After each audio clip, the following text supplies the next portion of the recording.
तो हेलो बच्चों, welcome to this new video lecture of real number class 10th 1.2 exercise हम solve कर रहे हैं, जिसके एग्जाम्पल को भी लेके चल रहे हैं। आगे एक्सरसाइज के भी एक एक क्वेश्चंस को देखेंगे, सॉल्व करेंगे। तो आइए नेक्स्ट क्वेश्चन सॉल्व करते हैं। √3 को क्या करना है? इरेशनल प्रूफ करना है। √3 is irrational number, irrational number, irrational number. √3 को क्या करना है? इरेशनल नंबर प्रूफ करना है। तो इरेशनल नंबर प्रूफ करने के बजाय हम पहले लेट कर लेते हैं। Let us suppose √3 is a rational number. √3 is a rational number. तो लेट अस सपोज, इंग्लिश लिखना जरूरी है। लेट अस सपोज, हम लोग भारतीय हैं। Let us suppose √3 is a, Hindi हमारी मातृभाषा है। √3 is a rational number. √3 is a rational number. Rational number हुआ, दैट मीन्स फ्रैक्शन के फॉर्म में ये √3 की वैल्यू हम दिखा देंगे। That is √3 is equal to a upon b। √3 is equal to a upon b। ठीक, अब देखो क्या करना है। इसका मतलब क्या हुआ? a and b have no common factor. अगर ये रैशनल नंबर है तो इसके फैक्टर कॉमन नहीं होने चाहिए।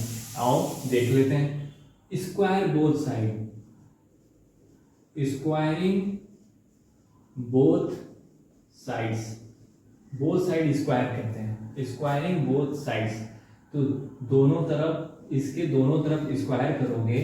√3 का स्क्वायर अभी मैं कर रहा हूं, बाद में मिटा दूंगा। a स्क्वायर b क्या होगा? √3 3 निकल के आएगा ना। √3 क्या निकल के आएगा? √3 3 निकल के आएगा। √3 क्या निकल के आएगा? 3। और a square upon b square हो जाएगा। ठीक, अब b को इधर भेजो, 3 को नीचे भेज दो। b square is equal to a square upon 3। मतलब ये जो नंबर होगा वो 3 से डिविजिबल होगा। इसका मतलब इंग्लिश में लिखो, हिंदी हमारी मातृभाषा है। a square is divisible, a square is divisible by 3। a square is divisible by 3, that is a is also divisible, a is also divisible by 3। मतलब अगर 9 3 से डिवाइड होगा तो 9 किसका स्क्वायर होता है? 3 का। तो 3 भी 3 से डिवाइड होगा। अरे भाई 3 का स्क्वायर करोगे तो 9 आएगा ना, और 9 का रूट निकालोगे 3 आएगा। समझ रहे हो? धीरे धीरे आएगा, धीरे धीरे, होले होले होले होले साजन होले होले। ठीक है, अब ये निकल के आया। अब हमको ये दिखाना है, जिस तरह 3 a को डिवाइड कर रहा है उसी तरह 3 b को भी डिवाइड कर रहा है। लेट सपोज सपोज नहीं लिखेंगे, लेट लिख दिया ना, बस हिंदी हमारी मातृभाषा है ससुर। Let a is equal to 2c, a is equal to 2c, तो 2c को यहाँ भर देंगे। b स्क्वायर, 2 को यहाँ रखोगे तो स्क्वायर होगा तो क्या होगा? 4, और c को यहाँ रखोगे स्क्वायर होगा c स्क्वायर अपॉन 3। ठीक है, अब यहाँ देखो c स्क्वायर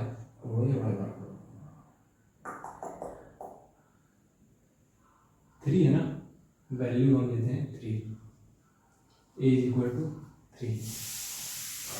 अब हम क्या करते हैं? स्क्वायर करते हैं, स्क्वायर बोथ साइड। ना a is equal to 3c है ना, हड़बड़ा रहा है। अब a is equal to 3c है ना, तो इसको पुट करना है इसमें, इक्वेशन a में। क्या लिखोगे? Putting a is equal to 3c in equation a। Putting a is equal to 3c in equation a। Equation a क्या करता है? b square.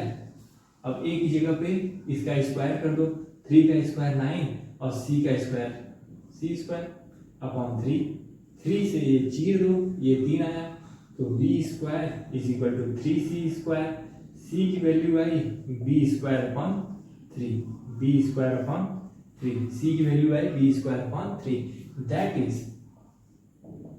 b square is divisible by 3। तो इसका मतलब b is also divisible by 3। b square अगर 3 से divisible है तो b आल्सो डिविजिबल बाय 3। इसका मतलब क्या हुआ, हेंस, अब देखो इसका मतलब ये हुआ कि 3 is a common factor, 3 is a common factor of a and b। हमने क्या कहा था, a and b have no common factor होना चाहिए। अगर बाबू अगर रेशनल नंबर है तो a और b का कॉमन फैक्टर नहीं होना चाहिए, मगर यहाँ तो उल्टा हो गया, a और b का कॉमन फैक्टर निकल गया बाबू। अगर कॉमन फैक्टर निकल गया, ओके ओके, कॉमन फैक्टर निकल गया तो ये तो कंट्राडिक्ट कर गया। कंट्राडिक्ट क्या कर गया, ये कंट्राडिक्ट ये कर गया, अंग्रेजी में क्या कहते हैं यार, अंग्रेजी, हिंदी हमारी मातृभाषा है, अंग्रेजी, इसकी अंग्रेजी ये होगी, इसकी अंग्रेजी क्या होगी, इसकी अंग्रेजी यही होगी कि hence it contradict our assumption. हमने एज्यूम क्या किया था कि √3 क्या है, रेशनल नंबर है, और ये कंट्राडिक्ट कर गया, मतलब ये फेल कर गया, हमारा एज्यूमशन फेल कर गया, hence √3 is a rational number. ठीक है, ये चीज लिख लोगे ऐसे, मेन प्रूफ यही करना है, इस सिस्टमैटिक वे से क्वेश्चन को सॉल्व करना है, इस सिस्टमैटिक वे से क्वेश्चन को सॉल्व करना है। ठीक है, इतना समझ गए। उसके बाद की इंग्लिश लिख लोगे। देखो काम क्या करना, रुको हम रामू काका बन जाए, रामू काका। देखो करना क्या है, यहाँ तक तो तुम सॉल्व करना, उसके बाद जितने बार आ रहा है सवाल NCERT लगाना ना, लास्ट में क्या लिखा है उसको लिख लिख के इंग्लिश ही समझनी है, समझ तो गए हो, तुमको हिंदी इंग्लिश में कन्वर्ट करना है। ठीक है, मैं यहाँ लिख दूंगा यार, मुझे फिर मिटा के वो चीज़ लिखनी होगी, इससे बढ़िया है कि तुम उसको जब प्रैक्टिस करोगे ना तुम्हारे दिमाग में बैठ जाएगा, तुम्हारा क्वेश्चन हो जाएगा।